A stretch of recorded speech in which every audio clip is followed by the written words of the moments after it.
Namaste and welcome back to the online yoga teacher training course. In the previous session, we discussed the various movements possible in case of the human body.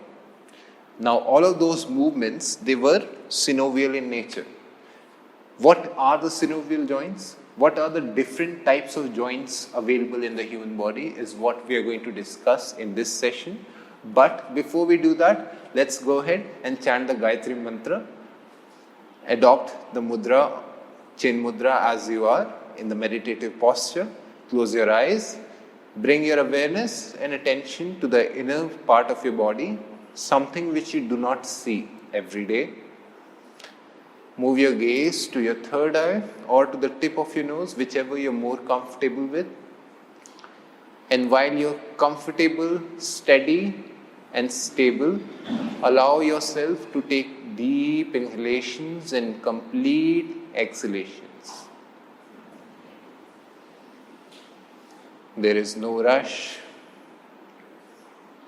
Spend these few moments comfortably with yourself. This is the most personal time you can spend with yourself. Appreciate these moments and observe your own self. Observe your own breath. Most importantly, observe the effect it leaves on your mind. As soon as you feel that you've gathered yourself completely to the present moment, bring your hands to your chest, Namaskara Sthiti. Touch the heart center with the back of your thumbs. And if you know the mantra, you can chant it with me. Otherwise, you can always repeat it afterwards. Slowly breathe in once. Now with me. Om Bhur Bhuva Swaha Tatsavitur Varenyam Bhargo Devasya Dhimahi Dhiyo Yo Na Prachodayat.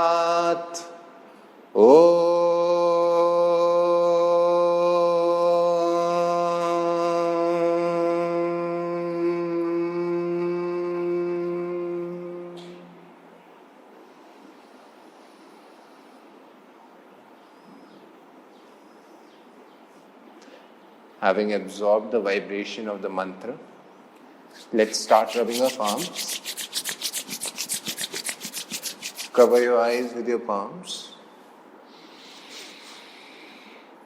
Now gently massage your face, the back of your neck, and anywhere else you wish to transfer this energy to. Please keep your eyes closed. Do not expose them to light straight away. Bring your hands back to your chest. Bow down to your fingertips with a few blinks. Open your eyes and welcome back. So, in the previous session we discussed the various movements. In today's session we will try to understand what all body parts are capable of doing those different movements. So, if you'll observe what I've made on the board here, you'll see that there are three different body parts right here. One is the hip joint as it is. The other one is the rib cage, and the first one is the head or the skull, the cranium bone of the human body. The cranium bone of the human body is the ideal example of all the fibrous joints in the human body, all the fibrous joints, because the cranium bone is actually the only location where we have the fibrous or the fixed joint. Fixed joint, and I hope you are able to understand the meaning of fixed joint. Fixed joint is basically a set of joint where different bones are coming together but they do not form any sort of movement. These different bones, they're fused with each other but they do not offer any movement at all.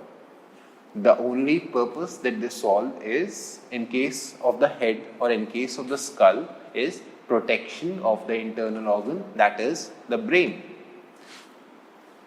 Different fusions, these fuses, these joints where these bones come together are called as sutures, and these joints, they do not offer any sort of movement to the human body at all. The next type of joint is cartilaginous joint. Now this joint, this cartilaginous joint, gets its name from the cartilage that connects the bones to the other bones. If you are aware of the properties of cartilage, then you would also understand that cartilage is a connective tissue which is quite flexible in nature, but it is not voluntary in nature, which means that you cannot voluntarily move the cartilage as you want.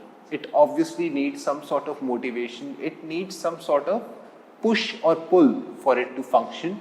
But the beauty of cartilage is that it always rolls back, or it always comes back to its natural position, natural state, whenever it's stress-free on its own. Here you'll see that the sternum, which is the bone in the center of the rib cage connecting all the ribs, has cartilage coming out of all of these bones. As soon as you expand, or as soon as you open your chest, the cartilage expands, and also it gives a sense of feeling that the rib cage is expanding. What I'm trying to say is, simply take your hands and put them by the side of your chest. Sit straight as you are. Put your hands by the side of your chest onto your rib cage. Now do not just put your hands, I want you to feel the expansion in the rib cage as it is.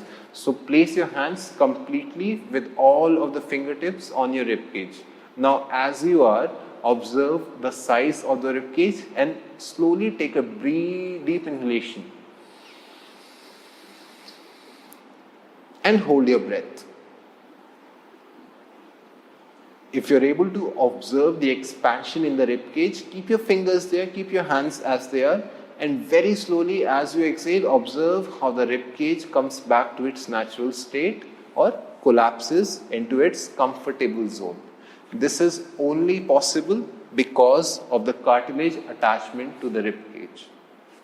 Obviously, like I said, it needs some sort of motivation. In case of the rib cage, the motivation remains the lungs.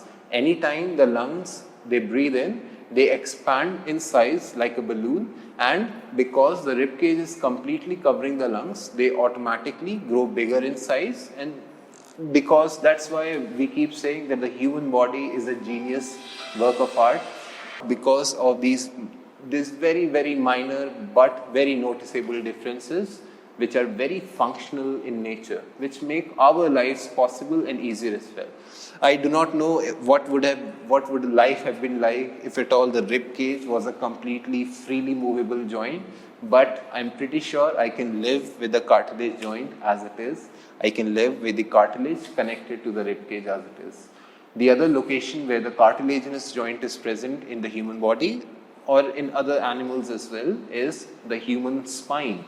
The vertebral column has different small bones which are very irregular shaped in nature, but they're all connected to each other with the help of ligaments, tendons and cartilage.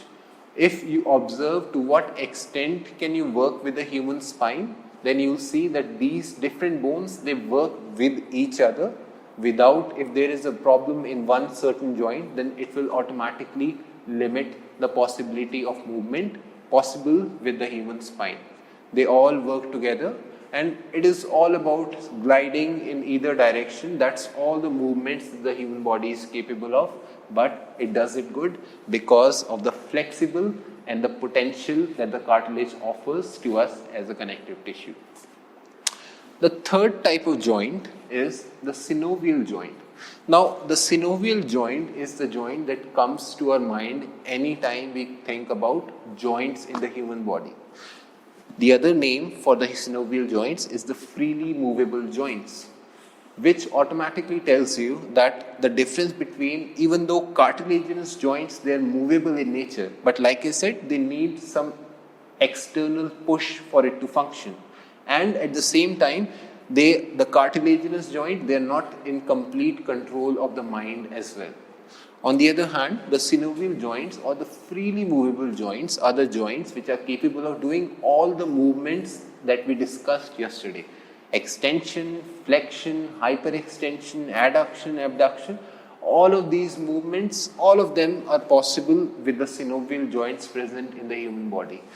The synovial joint is the most abundant joint present in the human body. It's available in various locations, your elbows, your shoulders, your wrists, your fingers, your knees. You think about any movement that you need to do to interact with the outside world.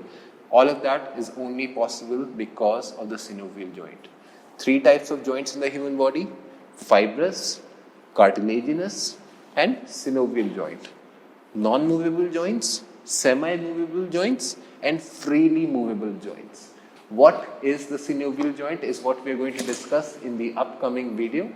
Until then, I hope you found this video very informative. I hope you learned something new today. Until then, I'll see you again. Until then, thank you and namaste.